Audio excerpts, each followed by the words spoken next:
प्रिय छात्रों नमस्कार। मैं नीरज कुमार जलेसर पाठशाला में आज आपका हार्दिक स्वागत करता हूँ। आज हम क्लास 9 का शुरुआत करने जा रहे हैं। आज हम क्लास 9 में शुरुआत करेंगे सब्जेक्ट मैथ को लेकर के, जिसमें आपका पहला अध्याय संख्या पद्धति से संबंधित महत्वपूर्ण बिंदुओं के बारे में चर्चा करेंगे। यानी कि इस चैप्टर को पढ़ने के लिए आपको किस किस चीजों का पूर्व ज्ञान होना आवश्यक है। ये हम सीधे के सवालों पर चलते हैं तो काफी सवालों में समस्या देखने को मिलती है। जैसा कि हम ऑफलाइन के माध्यम से छात्रों को पढ़ाते हैं तो हमें समझ में आता है कि बहुत से छात्र संख्या के बारे में जानकारी या पूर्व ज्ञान नहीं रखते, तो इन प्रश्नों को अच्छी तरह से समझ नहीं पाते। तो इसी बात को ध्यान में रखते हुए हम शुरू करते हैं संख्या पद्धति में संख्या के परिचय के बारे में।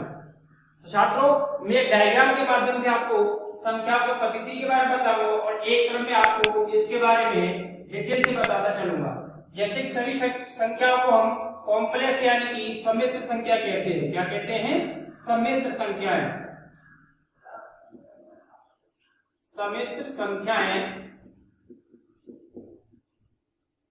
इन सम्मिश्र संख्याओं को हम यहाँ से दो भागों में बांटते हैं। एक तो हमारा वास्तविक संख्याएं,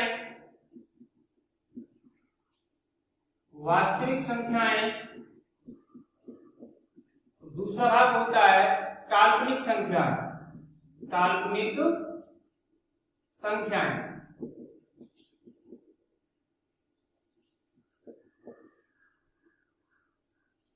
काल्पनिक संख्या को डिवाइडेशन यही रुक जाता है। इसके बाद आगे बढ़ते तो वास्तविक संख्या को पुनः दो भागों में बांटा जाता है, जिसका वर्गीकरण कुछ इस प्रकार है।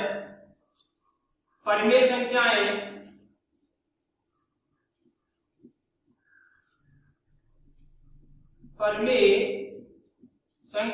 एवं अपरिमेय संख्याएं।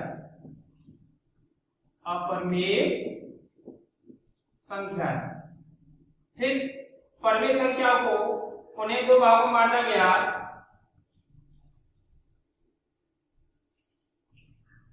भिन्नात्मक संख्याएं,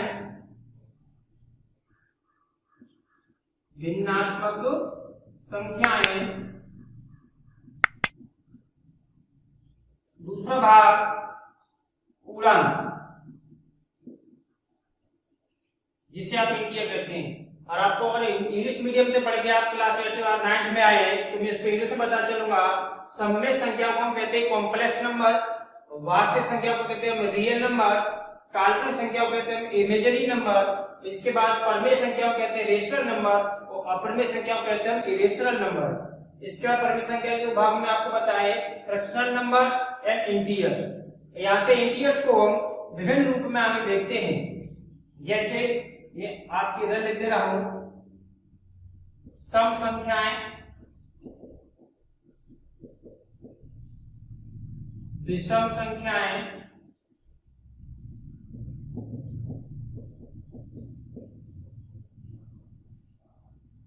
भाज्य संख्याएं,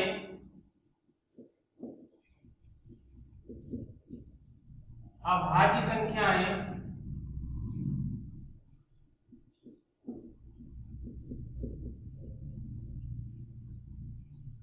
पूर्ण संख्याएं,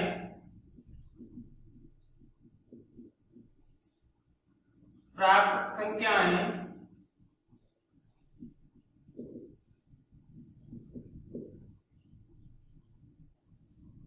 और भी जितनी आवश्यकता होगी आप आपको बताते चलेंगे।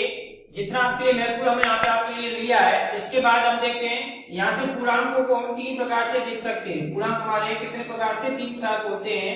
पूर्णांकों में एक होता है आपका नेगेटिव इंटीजर्स यानी कि ऋणात्मक पूर्णांक, दूसरे आता है आपके धनात्मक पूर्णांक और शून्य हमारा ना धनात्मक होता है ना ही ऋणात्मक होता है। हमारे चैप्टर में मुख्य फोकस रहेगा परिमेय संख्याएं तथा अपरिमेय संख्याओं को लेकर के। जिसका फोकस रहेगा परिमेय संख्या तथा अपरिमेय संख्याओं को लेकर के चर्चा की जाएगी हमारे चैप्टर में। संख्या पद्धति पहले चैप्टर में नंबर पैटर्न से नंबर सिस्टम हम कहते हैं। तो परिमेय संख्या के बीच बीच में कभी कभी इन शब्दों का प्रयोग किया जाएगा। सम संख्याएं, विषम संख्याएं, भाज्य संख्याएं, भाज्य संख्या, पूर्ण संख्या, प्राकृत संख्या। ये तो वास्तव में चीजों को यहाँ पर समझते हैं तब इनसे संबंधित प्रश्न जो बनने वाले हैं हम उनको आराम से समझ पाएंगे। उम्मीद करता हूं आपको ये चीज समझ में आई होगी। अब इसके बाद हम एक एक करके सभी संख्याओं के बारे में चर्चा कर लेते हैं। कौन सी संख्या हमारी सम होती है, कौन सी विषम होती है, कौन सी परमेय होती है, कौन सी अपरमेय संख्या होती है, कौन सी भाज्य संख्या होती है। तो भाज्य संख्या को हम यहीं से कह सकते हैं कि इसका डेफिनेशन बना सकते हैं कि परमेय संख्या तथा अपरमेय संख्याओं के समूह को हम भाज्य संख्या कहते हैं। एक बार पुनः ध्यान देते हैं, परमेय संख्याएं तथा अपरमेय संख्याओं के समूह को हम क्या कहते हैं, भाज्य संख्या कहते हैं। यहाँ से आपको सीधे सीधे प्रश्न पूछा जाता है, क्या सभी परमेय संख्याएं भाज्य संख्या होती है? हाँ बिल्कुल यस होती है। यदि यहाँ से आपको उल्टा पूछ लिया जाए, आपने कह दिया क्या सभी भाज्य संख्या परमेय होती है, तो गलत हो जाएगा, क्योंकि सभी भाज्य संख्याएं तो परमेय तथा अपरमेय से मिलकर बनी होती है। इस प्रकार से आपको प्रश्नों में पूछ के उलझाया जाता है संख्याओं को लेकर के। तो पहले में ये जानना बहुत जरूरी होगा कि भाज्य संख्या कैसी होती है, परमेय संख्या कैसी होती है, अपरमेय संख्याएं कैसी होती है। चलिए हम इसकी एक एक करके चर्चा करते हैं।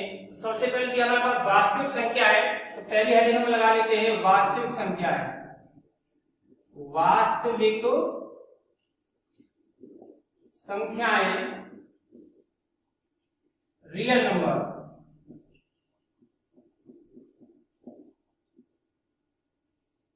रियल नंबर्स में दो सम संख्या है कि मैं आपको बताया था कि परमेय संख्या तथा अपरमेय संख्याओं के समूह को क्या कहते हैं, भाज्य संख्या कहते हैं। इसी को मैं नोट कर लेंगे, परमेय संख्याएं तथा अपरमेय संख्याओं के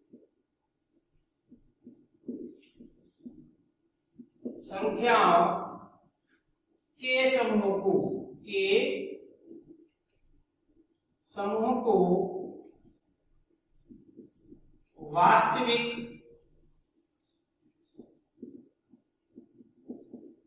संख्याएं कहते हैं। सीधे सीधे आप ऐसे समझ लें कि जितने भी हम संख्याओं को प्रयोग में लाते हैं वो लगभग सभी हमारी क्या भाज्य संख्या होती है। कुछ संख्याएं काल्पनिक है, कुछ इस प्रकार से होती हैं, जैसे हमने 4 का मूल 4 का वर्गमूल लिया तो इसका तो मान 4 हो जाएगा, लेकिन हम जैसे ही मान 4 का लेंगे तो ये काल्पनिक संख्या बन जाएगी, यानी कि ऐसी कोई संख्या वास्तव में नहीं होती। तो ये हमारी किस तरह की संख्या कहलाएगी, माइनस के 4 अंडरूट में जो दिया है, यानी वर्गमूल माइनस के अंडरूट कैसी हमारी एक काल्पनिक संख्या है। कैसी संख्या है, काल्पनिक से कल्पना मात्र, यदि वास्तव में कोई संख्या नहीं होती। और इसके अलावा जितनी भी संख्या वो सब क्या कहलाती है, वास्तविक संख्या। तो इनको दो भागों में बांटा गया था, परमेय तथा अपरमेय, अर्थात हम कह सकते थे परमेय तथा अपरमेय संख्याओं के समूह को हम क्या कहते हैं, वास्तविक संख्या कहते हैं। अब इसके बाद हम देखते हैं कि परमेय संख्या हमारी क्या होती है। परमेय संख्या यानी कि रेशनल नंबर। परमेय संख्या हम सभी संख्या को हम कह सकते हैं जिनको हम a/b के रूप में ले सकते हैं, जहां b का मान कभी शून्य नहीं होता तथा साथ ही साथ a और b हमारे क्या होते हैं, पूर्णांक होते हैं। क्या होते हैं, पूर्णांक। इंटीजर्स होते हैं, पूर्णांक होते हैं। a वाली शब्द जो लिखा हुआ है लिखते हैं, जिन संख्याओं को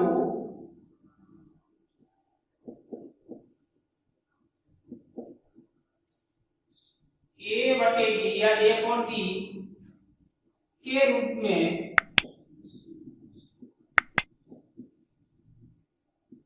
लिखा जा सकता है,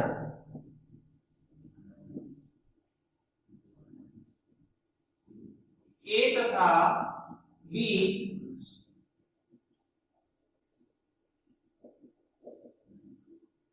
पूर्णांक होते हैं, जहां b is not equal to 0, यानी b का मान कोई शून्य नहीं हो सकता। जैसे इसमें कुछ उदाहरण के माध्यम से देख लेते हैं। जैसे हमने 3/5 हमारी परमेय संख्या है, हमने कहा 8/13 हमारी एक परमेय संख्या है, हमने कहा 7/18 एक परमेय संख्या है, हमने कहा 5 की एक बाई परमेय संख्या होगी। अब आप सोचेंगे सर ये कैसे परमेय संख्या होगी, इसके बटे कुछ दिया ही नहीं।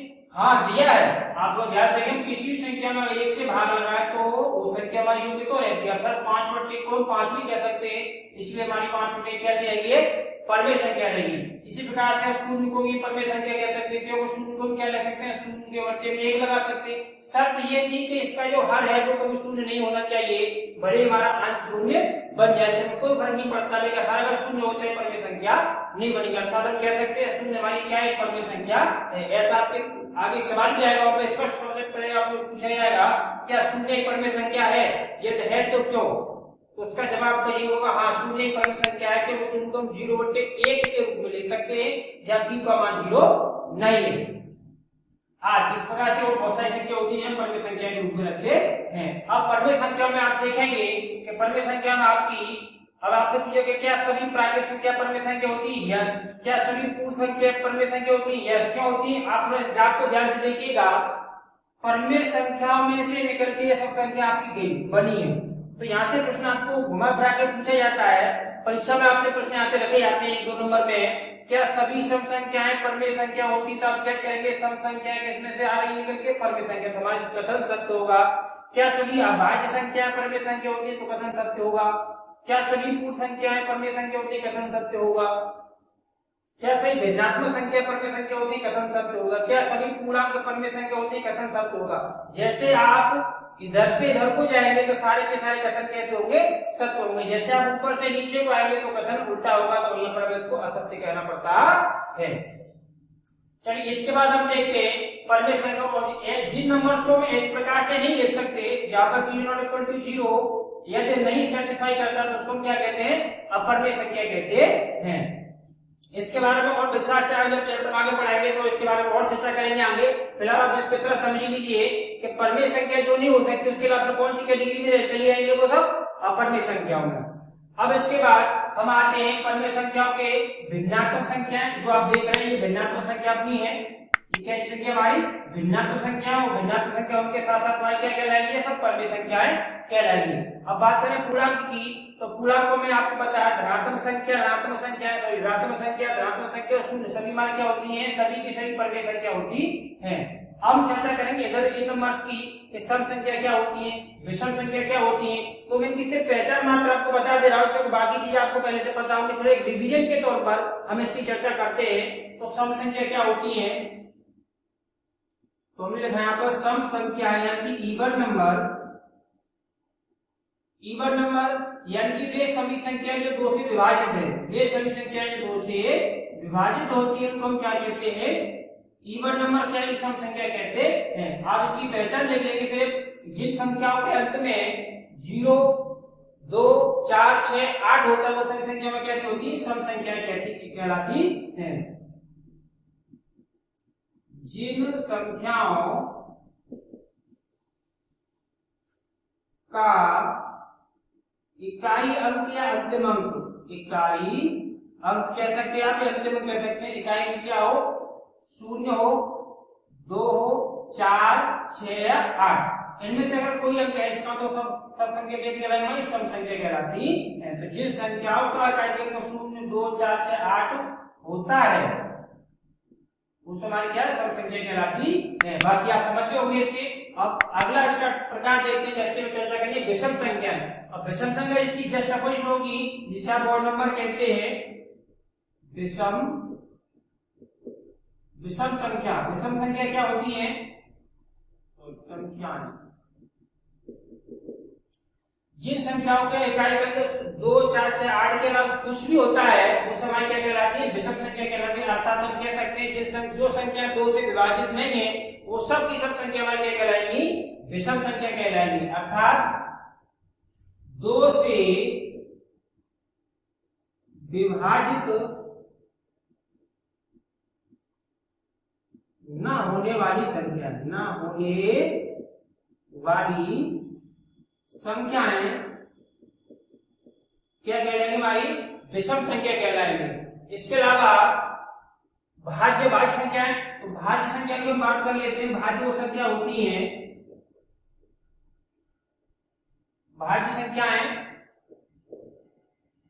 यानी कि कंपोजिट नंबर। भाज्य संख्याओं में यहाँ थोड़ा सा ध्यान की कंफ्यूजन सबके यही पैदा होता है कि भाज्य संख्या और सम संख्या को बच्चे कभी मर्ज करते थे, इकट्ठा करते थे, उनमें अंतर स्पष्ट नहीं कर पाते।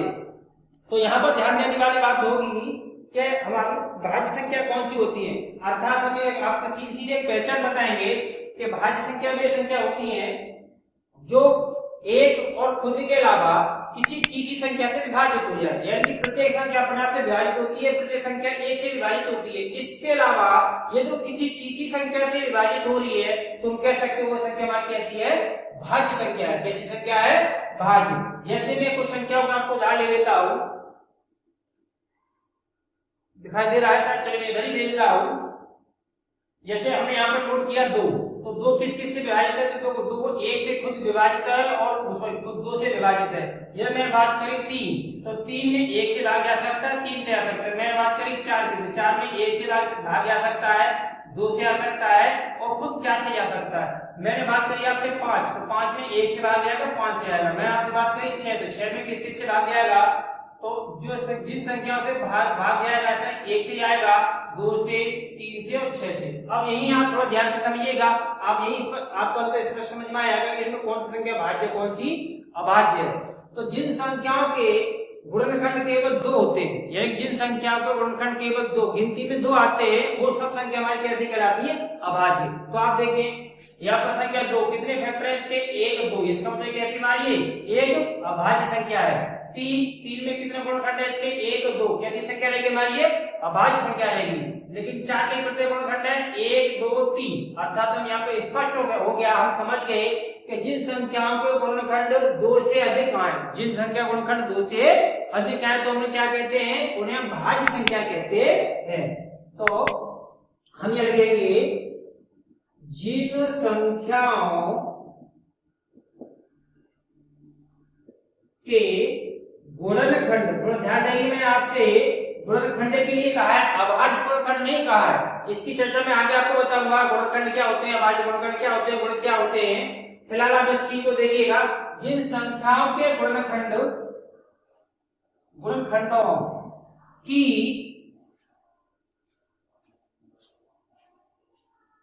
अधिकतम संख्या,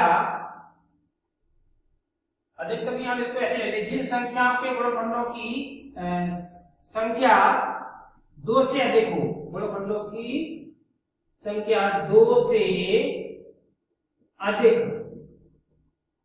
अधिक हो, या जो संख्याएं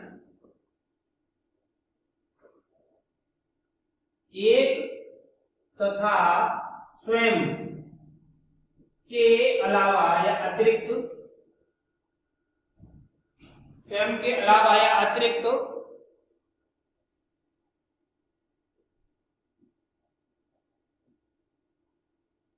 किसी अन्य नंबर से या किसी अन्य संख्या से, किसी अन्य संख्या से विभाजित हो, या के बाद हमने कहा जो संख्याएं एक तथा स्वयं के अतिरिक्त किसी अन्य संख्या से विभाजित हो,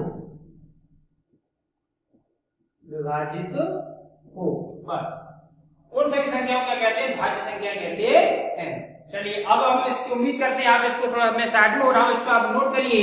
ये आपके गणित के पहले चैप्टर के परिचय है, मैंने आपको यहाँ पे कोई प्रश्नावली की शुरुआत नहीं की है। इन चीजों को आप ध्यान से पहले नोट करते रहिए, कॉपी पर लेके बैठिए, आप इनको थोड़ा ध्यान से देखते रहिए, बार बार समझने की कोशिश करिए, वीडियो को बार बार बैक करके प्ले करके समझिए। इन संख्याओं को अगर आपने समझा तो चैप्टर पढ़ने में आपको बहुत ही अच्छा लगने वाला है और आपको चैप्टर बहुत अच्छा समझ में आएगा। और मैं उम्मीद करता हूं, मैं आपको गारंटी देना चाहता हूं, यदि आपका गणित वास्तव में कमजोर है तो आप इस चीज को ध्यान से समझिएगा और गणित के अंदर आपकी कोई भी कमजोरी होगी, किसी भी टॉपिक को लेकर के मैं उसको 100% आपकी इस कमजोरी को दूर कर देंगे।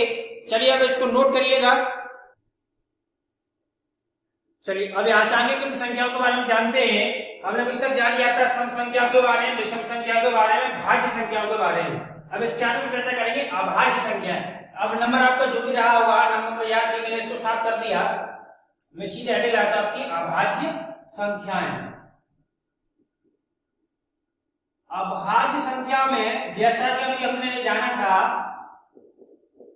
कि भाज्य संख्या कौन सी होती है, कि वे संख्याएं जिनके गुणनखंड 2 से अधिक हो, वे संख्याएं जिनके गुणनखंड 2 से अधिक हो, सभी संख्या को हम क्या कहते हैं, भाज्य संख्या कहते हैं। ठीक उसका विपरीत आप यहाँ कर लेंगे कि जिन संख्याओं के गुणनखंड केवल और केवल 2 होते हैं, यानी कि वो खुद से विभाजित होती है या 1 से विभाजित होती है, किसी अन्य नंबर से विभाजित या संख्या से विभाजित नहीं होती, तो हम संख्या को क्या कहेंगे? अभाज्य संख्या कहते हैं।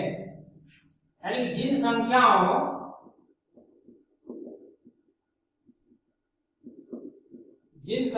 के गुणनखंड केवल 2 होते हैं,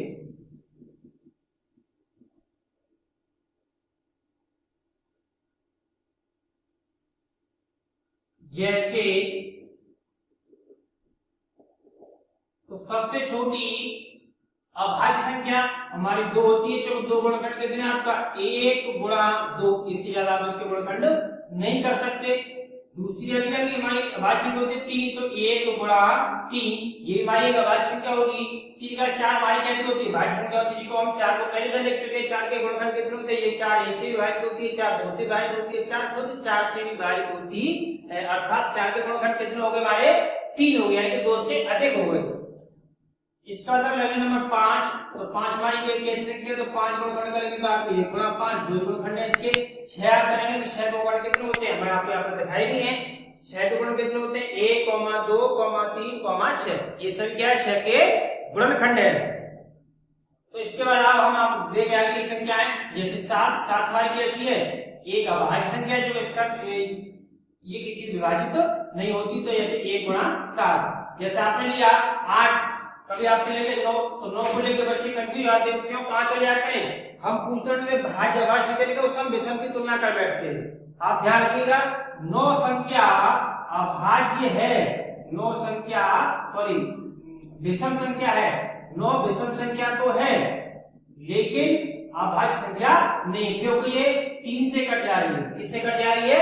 3 से विभाजित है, इसलिए हम 9 को विषम संख्या की कैटेगरी में तो रख सकते हैं, लेकिन अभाज्य की कैटेगरी में नहीं रख सकते, क्योंकि 3 से कट जा रही है। उम्मीद करता हूं आप मेरी बात को समझ पा रहे होंगे।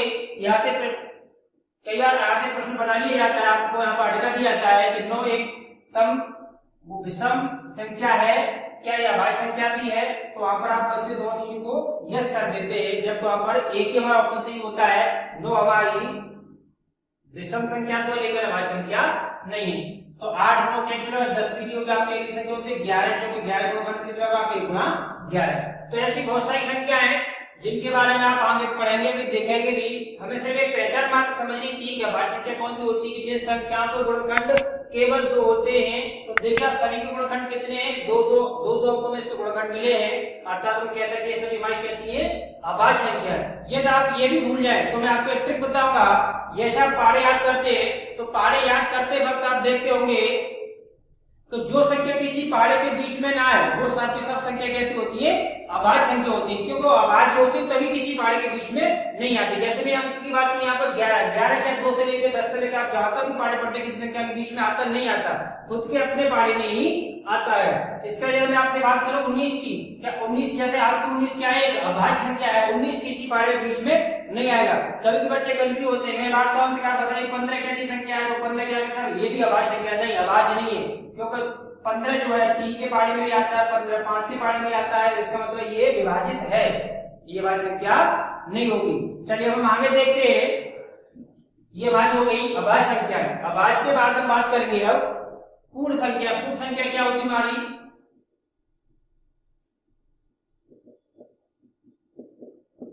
पूर्ण संख्या का सीधे पहचान रखे हैं कि 0 से स्टार्ट करने वाली सभी संख्याएं, 0 से स्टार्ट होने वाली 0 1 2 3 4 और अन्य तरीके से सभी क्या होती है? पूर्ण संख्या होती है। इसके अलावा आगे बात करते हैं पूर्ण संख्या के अलावा हमारे पास आती है प्राकृतिक संख्याएं, जिन्हें हम नेचुरल नंबर भी कहते हैं, जिन्हें हम होल नंबर कहते हैं। प्राकृतिक संख्याएं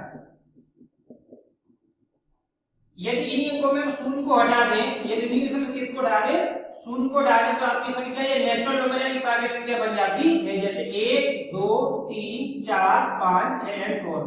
तो ये संख्या हमारी पूर्ण संख्या प्राकृत संख्या में सिर्फ एक जीरो का अंतर होता है। अगर ये संख्या हमारी 1 से शुरू हो रही है तो हमारी बन जाएंगी प्राकृत संख्या है, ये शून्य से शुरू हो रही है तो हमारी बन जाएंगी पूर्ण संख्या। यानी कि संख्याओं को कंप्लीटली लिखने के लिए हमें शून्य की आवश्यकता पड़ती है, तो शून्य के ये संख्या सब कहती रहती है अधूरी, तो संख्या को पूर्ण करने के लिए हमें जिस नंबर पद्धति की आवश्यकता पड़ी तो उसको हम कहते थे पूर्ण संख्या है। ये आपकी प्राकृत संख्या है। ठीक है, अब इसको नोट करिए, हम आगे देखते हैं। इसके अलावा इससे संबंधित कुछ महत्वपूर्ण बातें आपको बताएंगे। चलिए इससे आगे हम देखते हैं, आपने ये नोट कर ली होगी, मैं उम्मीद करता हूं आपने अच्छे से सीखा भी होगा इसको। अब हम आगे इन सभी संख्याओं को समझने के बाद हमारे आगे की रणनीति क्या रहेगी इस चैप्टर को लेकर के, इस पहले चैप्टर को लेकर के। चैप्टर में अधिकांश चीजों को फोकस किया गया है, उन चीजों की हम चर्चा करेंगे। मैंने आपको एडिट दिया आगे की रणनीति, मतलब आगे किस चीज को पढ़ने वाले हैं, तो दो संख्याओं के बीच में परमेय तथा अपरमेय संख्याएं ज्ञात करना। जैसे दो संख्या के बीच में आप आमतौर पर देखते होंगे, जैसे मैंने आपने कहा 4 तथा 6 के बीच में कितनी संख्या, तो आपने बताया 5, लेकिन 5 नहीं है, 4 6 के बीच में अनंत परमेय संख्याएं आती है। यानी कि इसके अलावा और भी होती है जिनकी हम चर्चा करेंगे, इनको हम किस प्रकार से ढूंढते हैं, किस प्रकार से निकालते हैं। ऐसी ये तो आपको परमेय संख्याओं के बीच में, कभी कभी आपसे अपरमेय संख्याओं के बीच में संख्या पूछ ली जाती है, तो अपरमेय संख्या के बीच में संख्या किस तरह से निकालते हैं, जिसकी चर्चा हम अगली वीडियो के माध्यम से करेंगे। साथ ही साथ अपरमेय संख्याओं को संख्या रेखा पर प्रदर्शित करना, जैसे आपने पिछली क्लास के माध्यम से प्रकार की संख्या रेखा को देखा होगा कि संख्या रेखा किस प्रकार से, जैसे अभी मैं दोबारा से इसको बनाने दो आपको समझने के लिए।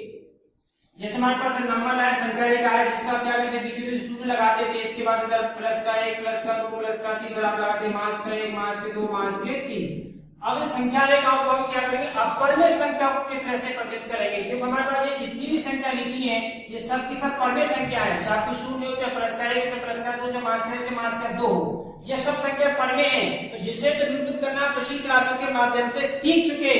अब आपको इस क्लास 9 के बाद ये सीखना है कि अपरमेय संख्याओं को भी आप संख्या रेखा पर किस तरह से प्रदर्शित करते हैं, किस तरह से दिखाते हैं। इसके अलावा साथ ही साथ आपको सिखाएंगे हम संख्याओं के दशमलव प्रसार किस प्रकार से होते हैं, यानी कि कौन सी संख्या भाग देने पर खत्म होती है उनको हम क्या कहते हैं, जो संख्या भाग देने पर खत्म नहीं हो रही है उनको हम क्या कहते हैं, जो संख्या भाग देने पर बार बार वही एक तरह का शेष पद देती है, तो उस प्रकार की संख्या को हम क्या कहते हैं। उनमें से कौन सी संख्या परमेय होती है, कौन सी संख्या अपरमेय होती है, ये एक बहुत महत्वपूर्ण टॉपिक है, बहुत महत्वपूर्ण बात है, जिसको हम अगली वीडियो के माध्यम से समझेंगे। यहाँ तक की बातों को आपको ये सारी अच्छी लगी है तो मैं उम्मीद करता हूँ आप इस चैनल को प्लीज को सब्सक्राइब करें और इसको शेयर करें और बेल आइकन को दबाएं, जिससे कि आपको जैसे अगली वीडियो हम यहाँ से बहुत जल्द आपको देने वाले हैं, जैसे अगली वीडियो बनेगी आप जैसे अपलोड होगी तो सबसे पहले आपके पास सूचना पहुंच जाएगी, वो आपको तुरंत वो वीडियो प्रोवाइड हो जाएगी, जिससे आप आराम से देख सकते हो और आगे की चीजों को समझ सकते हैं।